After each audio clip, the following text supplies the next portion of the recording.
Bonjour et bienvenue dans ce clip vidéo qui sera consacré au développement du module de la gestion des ventes dans le logiciel Gestofi. Dans la première partie, nous avons évoqué les possibilités de sélectionner des produits et de les insérer dans une vente, dans une ordonnance. Dans cette deuxième partie, nous allons évoquer les autres fonctionnalités et nous allons surtout développer comment faire une opération, comment réaliser des opérations pour un client de passage d'abord. On verra dans une troisième partie comment gérer les crédits, des ventes à crédit avec d'autres fonctions plus avancées. Alors je vais entamer cette deuxième partie. Je ne vais pas revenir sur les possibilités de sélection de produits, donc je vais rapidement développer une vente. Je vais commencer par la recherche par produit. J'ai un client de passage qui me demande un certain nombre de produits. Je vais en prendre 2 ou 3. Et donc, j'ai sélectionné 3 produits. Ces 3 produits ont été sélectionnés avec des quantités par défaut égales à 1. Je vous signale que si je veux agir sur ce tableau, modifier les quantités par exemple, je n'ai qu'à double-cliquer sur la partie ici et par exemple, je modifie la quantité 2 et vous avez remarqué ici que le prix de vente, le total vente change.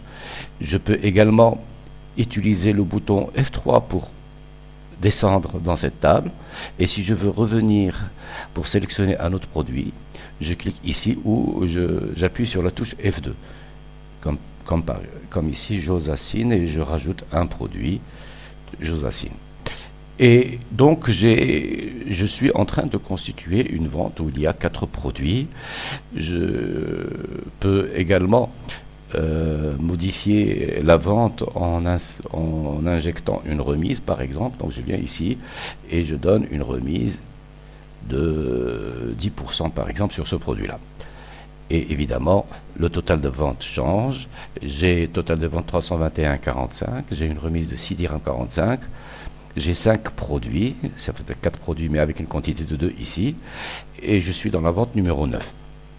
Et donc, je peux également, au lieu de donner une remise exprimée avec un taux, je peux bien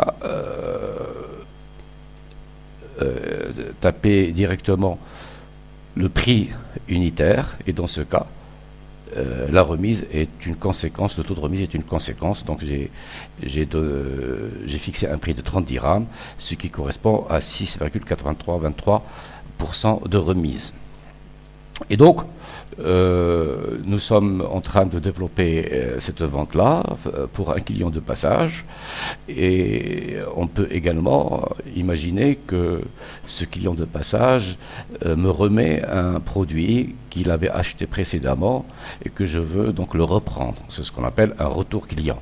Imaginons, je tape sur F2 pour revenir, imaginons qu'il me rend un shampoing Chlorane de 99 dirhams.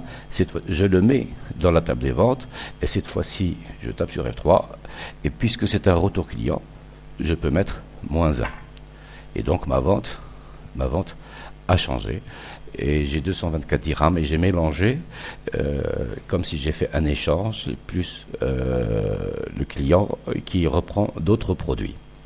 Donc nous sommes face à une vente mixte où il y a des ventes et des retours clients et je pourrais également ajouter la possibilité imaginons que ça s'arrête là, je vais valider la vente. Alors quand je valide la vente, ici je suis dans un contexte où l'officine, la pharmacie fonctionne avec un tiroir caisse. Donc c'est ma vente qui est de 224 dirhams 50 et dès que je valide, le client va m'avancer un montant de 300 dirhams et donc vu que la vente est de 224,50, j'ai un rendu de 75,50 et j'ai un décompte de monnaie ici par exemple. Je peux lui rendre un billet de 50 dirhams, de 20 dirhams, de 5 dirhams. Donc le décompte est détaillé à ce niveau là et il me paye par chèque en espèces, par exemple. Si c'est par chèque, ça n'a pas le décompte n'a pas de sens. Et également, la carte crédit, un décompte n'a pas de sens. Donc si c'est en espèces, je refais, il me donne 300 dirhams, et j'ai donc mon décompte. Et je conclus la vente en cliquant sur ce bouton de conclure ou en appuyant sur la touche F12.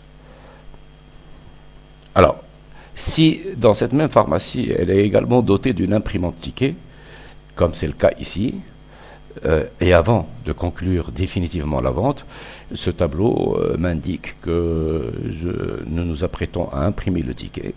Et si on souhaite annuler le ticket et ne pas l'imprimer parce que c'est un choix, on peut annuler le ticket, ce n'est pas annuler la vente. On peut imprimer le ticket avec l'entête du pharmacien, donc c'est un ticket qui est un peu plus long, ou imprimer le ticket sans en-tête.